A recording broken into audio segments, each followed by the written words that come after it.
Normal doubts కపుల్స్కి ఏంటి అంటే husband and wife దగ్గర ఉన్నప్పుడు ఇంటర్ కోర్స్ ఉన్నప్పుడు తర్వాత స్పర్మ్ ఫ్లూయిడ్ అని బయటికి వెళ్ళిపోతుంది అంతా. సో అందుకే న్యాచురల్గా pregnancy కావట్లేదని.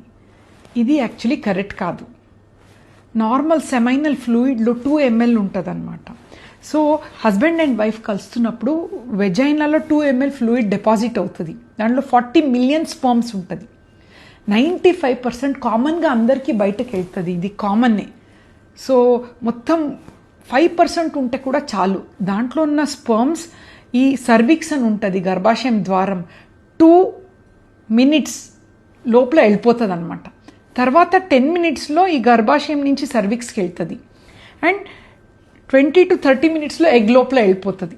So hardly 35 minutesలో 5% seminal fluid ఉంటే కూడా ఓకే.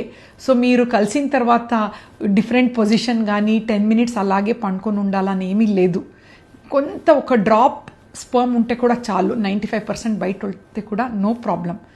బట్ రిలాక్సింగ్గా మీరు పండుకోవచ్చు 10-15 minutes. That's not a problem.